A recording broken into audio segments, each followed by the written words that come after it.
ஆகாஷ்வாணி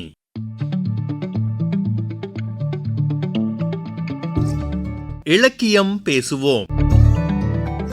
இந்த வார இலக்கியம் பேசுவோம் நிகழ்ச்சியில் சிறப்பு விருந்தினராக பங்கேற்கிறார் எழுத்தாளர் லோகேஷ் ரகுராமன் அவர்கள். உடன் உரையாடுகிறார் பொன்சந்திரன்.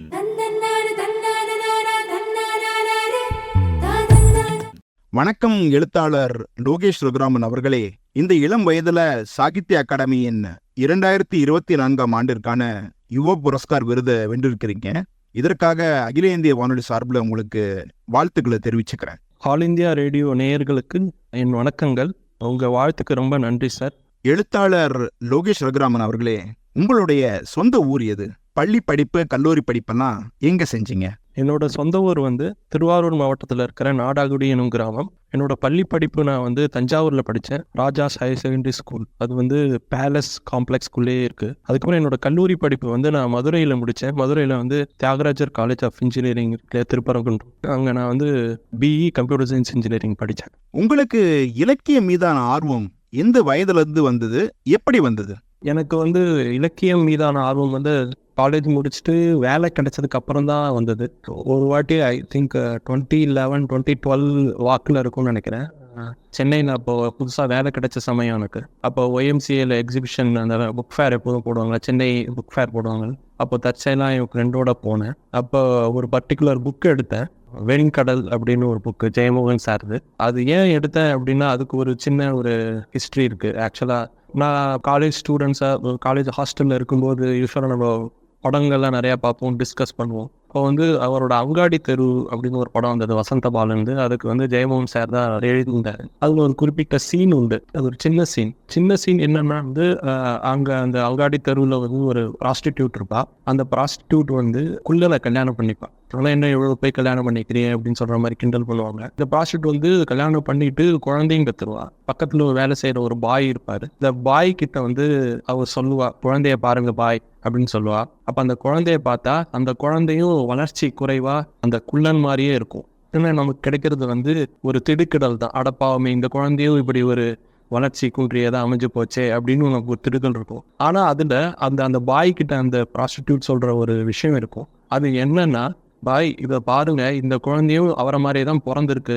இப்போ வெளியில் யாரும் சொல்ல மாட்டாங்கன்னா நான் இதை வேற யாருக்கோ பெற்றேன் அப்படின்னு சொல்லுவாள். ஸோ அந்த ஒரு இதில் இருக்கிற ஒரு எமோஷனல் கனெக்ட் இருக்கு இல்லையா, அந்த ஒரு பர்டிகுலர் சீன், அந்த ஹியூமன் எலிமெண்ட்டை இப்படியும் பார்க்கலாம் அப்படிங்கிற ஒரு பாயிண்ட் இருக்கு இல்லையா, அது எனக்கு ரொம்பவே பிடிச்சது. அப்புறம் தான் அந்த எழுத்தாளர் யாரு அப்படின்னு பேக்ரவுண்டில் தேடி போகிறேன். அதுக்கப்புறம் ஜெயமோகன் அப்படின்னு தெரிய வருது. அதுக்கப்புறம் தற்செயலாக இந்த ஒய்எம்சிஏ புக் ஃபேர் போகும்போது வம்சி பதிப்பகத்தின் சார்பாக இந்த வெண்கடல் அப்படின்னு ஒரு புக்கு பார்க்குறேன். அந்த புக்கை எடுக்கிறேன். அப்புறம் அந்த புக்கை எடுத்துகிட்டு படிக்கிறேன். அப்போது அதில் வெண்கடல் அப்படிங்கிற டைட்டில் ஸ்டோரியே ரொம்ப கிளாசிக்காக இருக்கும். அது ஒரு அம்மாவோட பால் கட்டு, அதாவது ஒரு குழந்தை இறந்துருக்கும் அந்த அம்மாவுக்கு, ஆனால் அந்த பால் கட்டிகிட்டு இருக்கும். அது எப்படி ட்ரீட் பண்ணுறாங்கங்கிற சம்மந்தமான ஸ்டோரி. அந்த ஸ்டோரியே எனக்கு போட்டு உலுக்கிருச்சு. ஸோ அதுக்கப்புறம் தான் நான் யார் இவர் அப்படின்னு தேடி போகிறேன். அப்புறம் நெட்டில் தேடி பார்க்கறது அப்படின்னு தான் இருந்தது. அப்புறம் தான் ஜெயமோகன் வெப்சைட்டை பார்க்குறேன். அதுக்கப்புறம் இணைய இதழ்களை பற்றி நான் தெரிஞ்சுக்கிறேன்.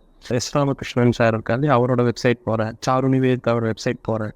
இப்படி எல்லாமே இணைய இதழ்கள் சூழல்லேருந்தே நான் எல்லாத்தையும் கற்றுக்கிட்டேன். அதுக்கப்புறம் நம்மளும் கதை எழுத ஆரம்பிக்கலாம் அப்படின்னு ஒரு பாயிண்ட் வந்தது. அதுக்கு முன்னாடி காலேஜிலலாம் ஸ்கிட்டு, பிளே இந்த மாதிரிலாம் நான் பண்ணிட்டு இருந்தேன். அப்புறம் எங்கள் பசங்களையும் நடிக்க வைக்கிற இதெல்லாம் பண்ணிட்டு இருந்தேன். அதுக்கப்புறம் நானும் சின்ன சின்ன துணுக்குகள் மாதிரி என்னோட பிளாக்ல போட்டு வச்சிருந்தேன். அப்போ தான் எனக்கு தெரிஞ்சு ஸோ நம்மளும் ட்ரை பண்ணலாம் அப்படின்னு சொல்லிட்டு ஷார்ட் ஸ்டோரிஸ் அப்படின்னு சொல்லிட்டு நம்ம எழுத ஆரம்பிக்கலாம் அப்படின்னு எழுத ஆரம்பிச்சது. அதுக்கப்புறம் என் பிளாக்லேயே அப்டேட் பண்ணுறதுக்கு பதிலாக நம்ம வெளியில் கொடுத்து பார்க்கலாம் அப்படின்னு சொல்லிட்டு அதுக்கப்புறம் இன்ன பிற இவங்க தான் மாஸ்டர் ஸ்டால்வார்ட்ஸ் ஆஃப் லிட்ரேச்சர் இல்லையா. ஸோ அவங்களோட இணைய இதழ்களை பற்றி கேள்விப்படுறேன். சொல்வனம், கனலி, தமிழினி, இப்படி பல இணைய இதழ்கள் தமிழில் வெளிவந்துட்டு இருக்கு. அவங்கள பற்றி நான் கேள்விப்பட்டு சரி என்னோட கதைகள் பிரசுரம் ஆகும், இந்த இணைய இதழ்கள்லாம் பிரசுரம் ஆகலாம் அப்படின்னு சொல்லிட்டு கொஞ்சம் கொஞ்சமாக அனுப்பி வைக்க பார்க்குறேன். ஸோ எல்லாத்துக்கும் சின்ன சின்னதாக ஷார்ட் ஸ்டோரிஸ் எழுதி அவங்களுக்கு நான் அனுப்பி வச்சு செலக்ட் ஆகுதா இல்லையா அப்படின்னு பார்த்துட்டு ஸோ இப்படி தான் நான் இலக்கியத்துக்குள்ளேயே வரேன். எழுத்தாளர் லோகேஷ் ரகுராமன் அவர்களே, நீங்கள் உங்களுடைய இந்த பதிலில் சொன்னது பல இலக்கிய ஜாம்பவான்களை குறிப்பிடுறீங்க. உங்களுடைய இலக்கிய ஆசான்களா யாரை பாக்குறீங்க? உலக இலக்கியத்திலும் சரி, தமிழ் இலக்கியத்திலும் சரி, இல்ல வேற எது மொழியில இருந்தாலும் சரி, நீங்கள் யாரால் ரொம்ப கவரப்பட்டேன் என்று உணர்கிறீர்கள்? எனக்கு உலக இலக்கியம் சம்மந்தமாக பிடிக்கிறது வந்து கார்பியல் கார்சியா மார்க்வெஸ் பிடிக்கும். இந்திய இலக்கியத்தில் பார்த்துட்டிங்கன்னா கன்னட இலக்கியம் சார்பாக இருக்கிற சிவாராம் காரந்த் மண்ணும் மனிதரும் தமிழில் மொழிபெயர்த்திருக்காங்க அவரோட கதையை கன்னட லிட்ரேச்சரில். ஒரு தமிழில் பார்த்துட்டிங்கன்னா எனக்கு ஒரு படையே இருக்குது. அதாவது புதுவைப்பித்தன் பிடிக்கும், அப்புறம் தி ஜானகிராமன் பிடிக்கும், அப்புறம் அசோகமித்தன் பிடிக்கும், அப்புறம் இப்போ இருக்கிற ஜெயமோகன் பிடிக்கும், இப்போ இருக்கிற யுவன் சங்கர் சேகர் பிடிக்கும். அப்புறம் கண்டெம்பரரி சீனியர் ரைட்டர்ஸ் பார்த்தோம்னா போகன் சங்கர், சரவணன் சந்திரன், இவங்க எல்லாருமே நான் தொடர்ந்து ஃபாலோ பண்ணுறேன். ஸோ இவங்க எல்லாருமே எனக்கு வந்து ஒரு ஆதர்சங்கள் மாதிரி தான். அதுக்கப்புறம் இப்போ கண்டெம்பரரியாக என்னோட கூட எழுதுகிற எல்லா ரைட்டர்ஸுமே நான் வாசிக்கிறேன். அவங்களோட ஒரு உரையாடலும் இருக்கேன். சிறுகதையை பற்றி எஸ்ரா அவர்கள் கூறும்போது நீந்துகின்ற மீனை வரைவது போன்றது அப்படின்னு சொல்லியிருக்கார். ஒரு சிறுகதை எழுதுவது என்பது ஒரு சாதாரண விஷயம் அல்ல. ஒரு நாவலை கூட எழுதிவிடலாம். ஆனால் ஒரு சிறுகதை எழுதுவது என்பது அது ஆரம்பிக்கும் போது ஒன்றாக இருக்கும், ஆனால் முடியும் போது அது நம் எண்ண ஓட்டத்திற்கேற்ப மாறிவிடும். அப்படிப்பட்ட ஒரு கஷ்டமான நிகழ்வு தான் சிறுகதை எழுதுவது. நீங்கள் எழுதிய முதல் சிறுகதை எது? அது எழுதும் போது என்ன சிரமத்தை நீங்கள் அனுபவித்தீர்கள்? உங்களை நான் அன்பா மறுக்கிறேன் சார். சிறுகதை எழுதுறதும் கஷ்டம், நாவல் எழுதுறதும் கஷ்டம்தான். எல்லா இலக்கிய வகையும் அதோட போக்கில் இயங்கக்கூடவே அதோட கஷ்டம் அதோட இது அதற்கு இருக்கு. ஸோ அதனால அப்படி பொதுமைப்படுத்திட முடியாது. சிறுகதை எழுதுவதன் சவால்கள் என்ன, என்னோட முதல் சிறுகதை பற்றி எப்படின்னு நான் சொல்கிறேன். ஆக்சுவலாக என்னோட முதல் சிறுகதை திருஷ்டி அப்படிங்கிற ஒரு கதை.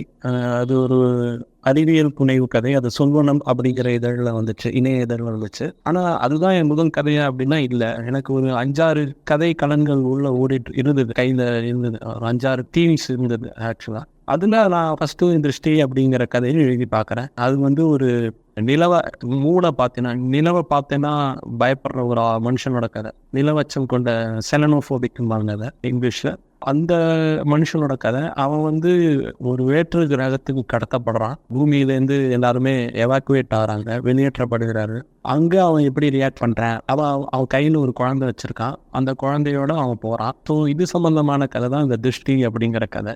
நான் யூஸ்வலாக எழுதும்போது சிறுகதையை எங்கே ஆரம்பிக்கணும், எங்கே முடிக்கணும், எங்கெங்கெல்லாம் போகணும் அப்படிங்கிற ஒரு சின்ன ஒரு குறிப்பு இருக்கும். அதை நான் எழுதி வச்சுப்பேன். சில சமயங்கள் அது என் மனசுலேயே நிற்கும். அந்த குறிப்பு அதுக்கேற்ற மாதிரி அந்த படத்தை அந்த நீந்துங்கிற மீனை வரைகிற மாதிரி அப்படிங்கிற நீங்கள் சொல்கிறீங்க இல்லையா? ஸோ அதே மாதிரி தான் கிட்டத்தட்ட பெசரா சொன்னதா நீங்கள் சொன்னீங்க இல்லையா? ஸோ கிட்டத்தட்ட அதே மாதிரி தான். எனக்கு தெரியும் இது இப்படி தான் போக போகுது, இது இப்படி தான் முடிய போகுது, இங்கே தான் முடிய போகுது, இப்படி வரப்போகுது அப்படின்னு சொல்லிட்டு எனக்கு தெரிஞ்சிடும். அப்புறம் இன்னொரு விஷயம் பார்த்தீங்கன்னா சிறுகதையோட திருப்பங்கள், அதாவது திருப்பம்னு நம்ம சொல்லுவோம் இல்லையா, அது எல்லாமே தன்னிச்சையாக நிகழ்வுது. ஸோ நம்ம வலிஞ்சு நீங்கள் செஞ்சிட முடியாது. ஒரு சிறுகதையை எழுதும்போது அது தன்னிச்சையாக நிகழ்வதையும் நம்ம வெயிட் பண்ணணும். ஓகே, இந்த பாயிண்டில் கதை முடியணும். அது எந்த அளவுக்கு தன்னிச்சையாக இருக்கோ அந்த அளவுக்கு மிராக்கள் நிறையா இருக்கும். அப்போ அந்த அளவுக்கு வாசகனை இம்ப்ரெஸ் பண்ணும். ஸோ இது மட்டும்தான் என்னோட சின்ன அடிநாதமாக இருந்திருக்கும் ஒரு கதை எழுதும்போது. இந்த ஒரு தன்னிச்சை இருக்கா நம்ம கதையில், வலிஞ்சு எதுவும் இல்லாமல். ஏன்னா தன்னிச்சையோட அழகு நம்மளால கணிக்கவே முடியாது. தன்னியல்பு, தன்னிச்சை, ஆக்சிடென்ட், கோஇன்சிடென்ட்ஸ் இப்படி தான் நம்ம சொல்லுவோம். ஸோ இங்கே தான் ஒரு திருப்பங்கிறது. அது அங்கே ஏன் அப்படி நமக்கு அந்த ஒரு ஆச்சரியம் தருது அப்படின்னா அந்த சிறுகதை அந்த இடத்துல முடியும். நம்ம ஒரு ஒழுங்கான உலகத்தில், ஒரு நமக்கு தெரிஞ்ச ஒரு உலகத்தில், நாம் அறிஞ்ச உலகத்தில் பயணப்படுறோம். ஆனால் அந்த பர்டிகுலர் புள்ளியில் நமக்கு தெரியாத உலகம் கிடைக்குது. அதாவது அறிய முடியாத உலகம் அதுலேருந்து ஒரு கீற்று கிடைக்குது, அங்கேருந்து ஒரு ஸ்பார்க் கிடைக்குது. அந்த ஸ்பார்க்கை தான் நம்ம என்ன சொல்கிறோம், தன்னிச்சைன்னு சொல்கிறோம், தன்னியல்புன்னு சொல்கிறோம், மிகவும் இயல்பாக வந்திருக்கு அப்படின்னு சொல்கிறோம். ஸோ அந்த பாயிண்ட்டு கொண்டு போய் ரீச் பண்ணுறது அப்படிங்கிறது தான் சிறுகதை அப்படின்னு சொல்கிறோம். ஸோ இந்த தன்மை இருக்குது இல்லையா, இந்த தன்னிச்சையான வெளிப்படும் தன்மைங்கிறது தான் என்னோட எல்லா சிறுகதைகளுமே ஒரு பொதுவான குணாம்சங்களாக இருக்கும். இந்த தன்மைகள் ஃபஸ்ட்டு எழுதவே தோன்றுது. ஓகே, இது இந்த மாதிரி முடிச்சுக்கலாம் அப்படிங்கும்போது தான் அதுக்கப்புறம் தான் நான் ஆரம்பத்துக்கு வரேன். ஓகே, எங்கேருந்து ஆரம்பிக்கலாம், ஓகே இங்கேருந்து ஆரம்பிக்கலாம், இந்த மாதிரி கொண்டு போய் இங்கே முடிச்சுக்கலாம் அப்படின்னு. ஸோ இதுதான் சிறுகதைகள் பற்றின என்னோட வரையறையா. எழுத்தாளர் லோகேஷ் ரகுராமன் அவர்களே, நீங்கள் யுவ புரஸ்கார் விருது வென்றது விஷ்ணு வந்தார் என்ற சிறுகதை தொகுப்பிற்காக. அந்த சிறுகதை தொகுப்பிலிருந்து சில பத்திகளை நேயர்களுக்கு வாசித்து காட்டுங்களேன். இது என்னோட விஷ்ணு வந்தார் சிறுகதை தொகுப்புல இருக்கிற தேனாண்டால் அப்படிங்கிற ஒரு கதையிலேருந்து ஒரு சின்ன எக்ஸப்ட் வாசிச்சு காமிக்கிறேன். அந்த தேனாண்டால்ங்கிற கதை கல்வராயன் மலைப்பகுதியில் நடக்குது. அதில் 2 பேர் இருப்பாங்க, பழங்குடியினத்தவர்கள். அவங்க தேர்ந்தெடுக்க போவாங்க. ஸோ அவங்க எப்படி தேர்ந்தெடுக்கிறாங்க அப்படிங்கிற ஒரு டிஸ்கிரைப் பண்ணுற மாதிரி ஒரு பற்றியை நான் இப்போ உங்களுக்கு வாசித்து காமிக்கிறேன். அவன் ராணி தேனியை இனம் கண்டு கொண்டான். சிறிது நேரம் கடந்து அதுவாகவே அவன் கையில் வந்து அமர்ந்தது. தொடர்ந்து ஆண் தேனீக்கள் அவன் கைகளை வந்து வைத்தன. தேனெடுக்கச் சென்ற பனித்தேனீக்கள் பல இடங்களிலிருந்து வந்து அவனை சூழ்ந்து இருந்த இடத்திலேயே சிறகடைத்துக் கொண்டிருந்தன. ஒரு வகை நடனம் அது.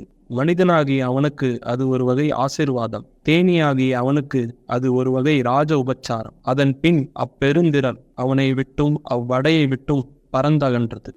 இப்போ உங்களோட விஷ்ணுவந்தார் சிறுகதையில இயற்கை ஒரு மையச்சரடா இருக்கு அப்படின்னு சொன்னீங்க. அதே மாதிரி உங்களோட அரோமா அப்படின்ற சிறுகதை தொகுப்புல எது மையச்சரடா இருக்கு, அதை பத்தி கொஞ்சம் சொல்லுங்களேன். அரோமா தொகுப்பு பத்தி நீங்க கேட்டதுக்கு நன்றி. அரோமா என்னோட 2வது தொகுப்பு. விஷ்ணுவந்தார் அடுத்த வருஷம் வந்தது. அதுவும் சால்ட் பப்ளிகேஷன் தான் பப்ளிஷ் பண்ணியிருக்காரு. அரோமாவில் என்ன ஒரு கலெக்டிவ் விஷயம் இருக்கும் அப்படின்னா, நம்ம மனித மனதின் விகற்பங்கள் இருக்கு இல்லையா, எக்ஸ்ட்ரீமிட்டிஸ் அப்படின்னு சொல்லுவோம். அதாவது நம்ம ஒரு விஷயத்த செய்யும்போது அடுத்த நிமிஷத்துல அதே மாதிரி தான் இருப்போமா அப்படிங்கிற ஒரு கொஸ்டினை ரைஸ் பண்ணக்கூடிய ஒரு கதைகள்லாம் அந்த கதைகள் இருக்கும். அதாவது மனித மனத்தின் விகற்பங்களும் சஞ்சலங்களும் இருவேறு துருவங்களும் அதை சொல்லப்படுறதுக்கான கதைகள், அந்த கதையம்சம் கொண்ட கதைகளும் இந்த கலன்களும் கொண்ட கதைகள் தான் அரோமா அப்படிங்கிற தொகுப்பு. இது விஷ்ணுவந்தார் தொகுப்புல இருக்கிற எலமெண்ட்ஸ் ஆன அந்த நேச்சர் அப்படிங்கிற ஒரு விஷயமும் அதுக்குள்ள இருக்கும். ஆனா ரொம்பவே வேவரிங்கா இருக்கும். அதாவது இந்த மனுஷன் இவன் இப்படி இருக்கான், அதாவது விஷ்ணுவந்தார் எதை கட்டிச்சோ, எதை அடுக்குச்சோ, அந்த ஒரு பேரன்பு அந்த ஒரு விஷயத்த அடுக்குச்சோ, இது அதை உடைக்கிற மாதிரியே இருக்கும். அது எதனால உடையுது அப்படின்னா விகற்பங்கள் மூலமா. அதாவது நம்ம மனுஷன் மனசுல ஏன் இவன் இப்படி நடந்துக்கிறான், இது ஒரு சைக்கோ அனாலிட்டிக்கா நம்ம பார்க்கலாம். அதாவது உளவியல் பகுப்பாய்வு அப்படிங்கிற மாதிரி நம்ம பார்க்கலாம். அந்த எப்படின்னா ஒரு மனுஷன்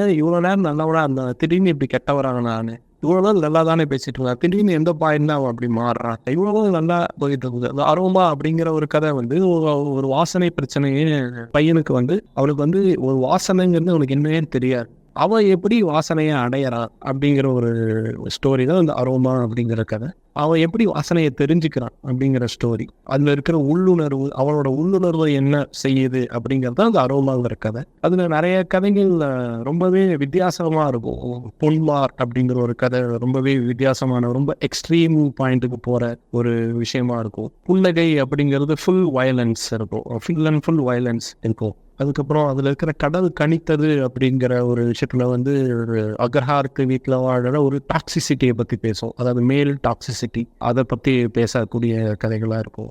ஸோ இப்படிப்பட்ட கதைகளாக சேர்ந்து அடுக்கி, அதாவது ஒரு கதம்பமா, அதாவது வேறுபட்ட, அதாவது ஒரே ஸ்ட்ரீம் லைன் தான் இருக்காது. இந்த அரோமா தொகுப்பு கதைகள் ஒரே விஷயத்த, ஒரு கதை பேசின விஷயத்த அடுத்த கதை பேசாது, அது வேற எதுவும் ஒரு எக்ஸ்ட்ரீமிட்டியை பேசும். ஸோ இதுதான் அரோமா தொகுப்பின் குணாம்சங்கமாகும். இப்போ பாத்தீங்கன்னா உலக இலக்கியங்கள்ல உங்களுக்கு பிடித்த சிறுகதை என்ன? அது போன்ற தமிழ் இலக்கியங்கள்ல நீங்க பார்த்து வியந்த சிறுகதை அப்படின்னா என்னது?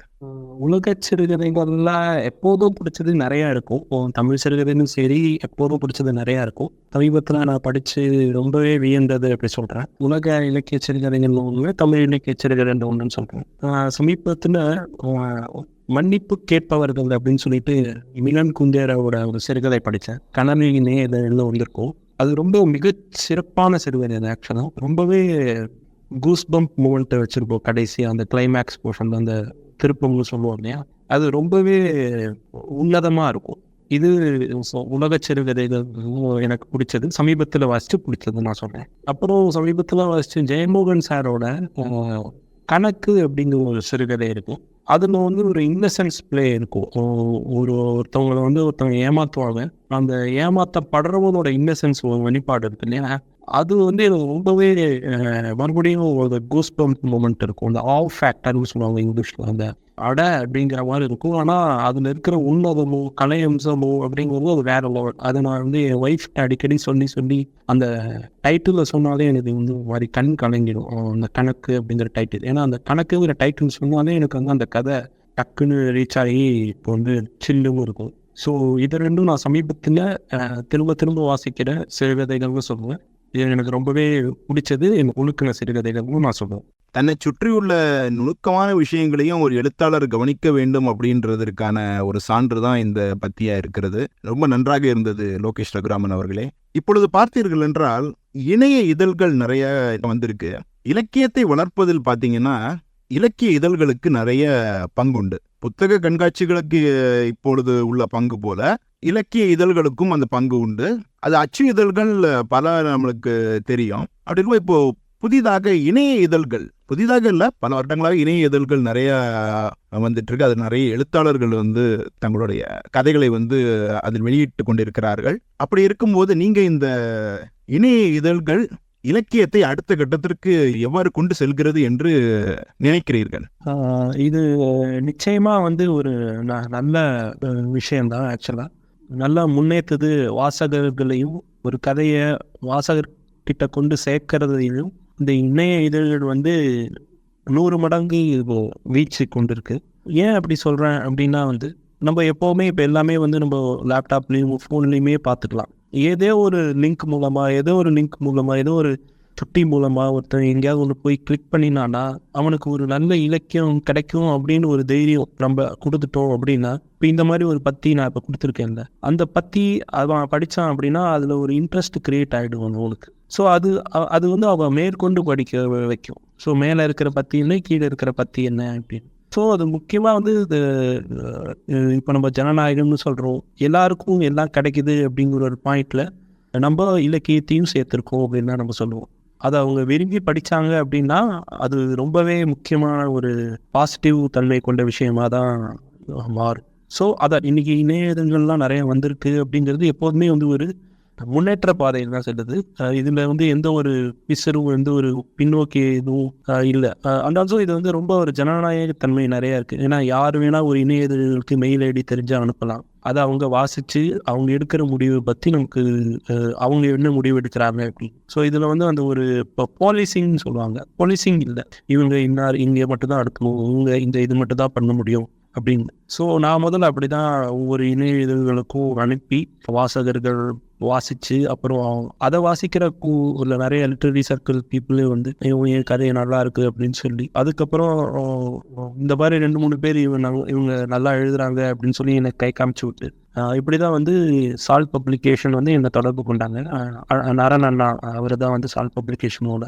ஸோ இப்படி தான் நான் இந்த இணைய இதழ்களில் நான் பிரசுரிக்கப்பட்ட என்னோட கதைகள்லாம் புக்காக மாறுது.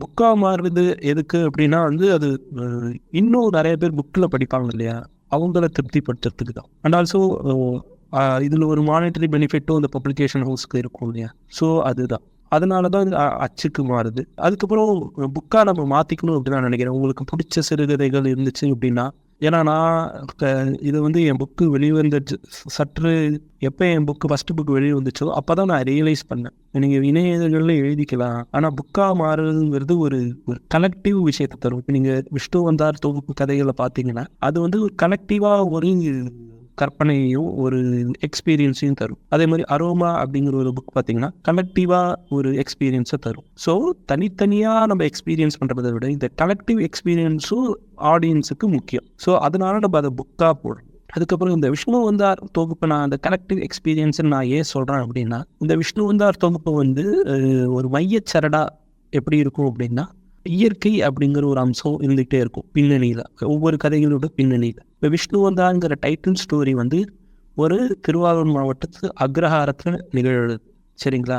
அதில் ஓடுற அந்த அரசலாறு அப்படிங்கிற ஆறு அங்கே ஒரு முக்கிய பங்கு வகிக்கும். அங்கே பக்கத்தில் பண்ணையில் விளையிற ஒரு தக்காளி செடியும் ஒரு உருளைக்கிழங்கு செடியும் அங்கே ஒரு பெரிய, அந்த கதையில் ஒரு பெரிய பங்கு வகிக்கும். அதுக்கு அடுத்த கதை பார்த்தீங்கன்னா அதினி. அந்த அதினிங்கிற கதை அப்படியே மாறிடும். அது என்ன நடக்கும்னா இஸ்ரேல் பாலஸ்தீன் தான் நடக்கும். அது ஒரு இயேசு கிறிஸ்துவை பற்றின கதை. இது மொதல் கதை ஒரு அக்ரஹாரத்து கதை, அது ஒரு இயேசு கிறிஸ்துவை பற்றின கதை. இந்த மாதிரி வச்சு பார்க்கும்போது அங்கே என்ன இருக்குன்னு பார்த்தோம்னா, அங்கே இருக்கிற ஒரு பாலைவனமும் வறண்ட பாலைவனமும் அந்த வெப்பமும் அந்த அம்சம் அந்த கதையில் இருக்கும். ஸோ இது எல்லாமே பார்த்து இப்போ தேனாண்டாள் அப்படின்னு பார்த்தீங்கன்னா இதில் கல்வராயன் மலை அப்படிங்கிற ஒரு பகுதியில் நடக்கிறது. அப்புறம் அன்னம் அப்படிங்கிற பார்த்தீங்கன்னா அது ஒரு சாதாரண வீட்டுக்குள்ளே, அதாவது வீட்டுக்குள்ளே ஒருத்தவங்களோட வீட்டுக்குள்ளேயே நடக்கிறது. ஸோ இந்த மாதிரி நம்ம ப்ளே பண்ணி போகிறோம். ஆனால் அது எல்லாத்துலேயுமே ஒரு இயற்கைக்கான ஒரு அம்சம் இருக்கும். இந்த அன்னம் உங்கள் வீட்டுக்குள்ளேயே நடக்கிற ஒரு கதையில் என்ன இயற்கை இருந்துட முடியும்னு நீங்கள் கேட்கலாம். அது இயற்கை ஒன்றும் இல்லை, ஒரு சின்ன தளிர், உங்கள் சாக்கு மூட்டையிலேருந்து ஒரு அரிசி மூட்டை சாக்குலேருந்து ஒரு சின்ன தளிர், வெள்ளரி தளிர் இருக்குல்ல, வெள்ளரி கொட்டை போட்டு தளிர் அது வெளியே வந்திருக்கும். அந்த தளிர் தான் வந்து இயற்கையின் கதாபாத்திரமா அந்த பர்டிகுலர் கதையில வகிக்கிறது. ஸோ இது எல்லாமே இயற்கைங்கிற ஒரே சரடால கோர்க்கப்பட்டிருக்கு.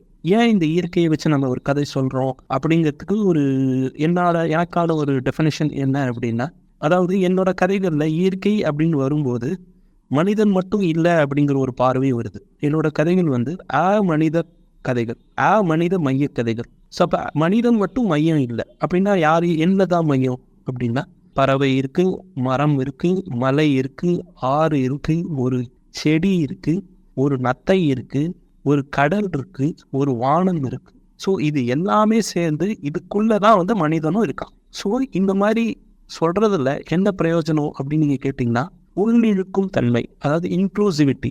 இப்போ இந்த இன்க்ளூசிவிட்டி தான் நம்மளுக்கு முக்கியம். எல்லாத்தையும் பொறுத்து கொண்டு போகிறது, டாலரேட் பண்ணி கொண்டு போகிறது, எல்லாரையும் ஸ்வீகரிச்சுக்கிறது, எல்லாரையும் வந்து அனுசரிக்கிறது அப்படிங்கிற ஒரு விஷயம் முக்கியம். ஸோ அந்த இன்க்ளூசிவிட்டி வந்து எங்கே கிடைக்கும் அப்படின்னா, நான் ஹியூமன் ரைட்டிங்கில் தான் கிடைக்கும். அதாவது மனித மைய கதைகளில் தான் கிடைக்கும். நான் ஹியூமன் சென்ட்ரிக் ஸ்டோரிஸில் தான் கிடைக்கும். ஸோ இந்த இன்க்ளூசிவிட்டினால என்ன உருவாகுது அப்படின்னா, கம்பேஷன் அப்படிங்கிற இடமும் உருவாகும். பெருங்கருணை அப்படின்னு சொல்லுவோம் அந்த கம்பேஷன். ஸோ எல்லாவற்றின் மீதும் அன்பு செலுத்துன்னு நான் மனுஷன்கிட்ட சொல்லும்போது அது வந்து ஒரு மாஸ்டர் ஸ்லேவாக மாறிடுது.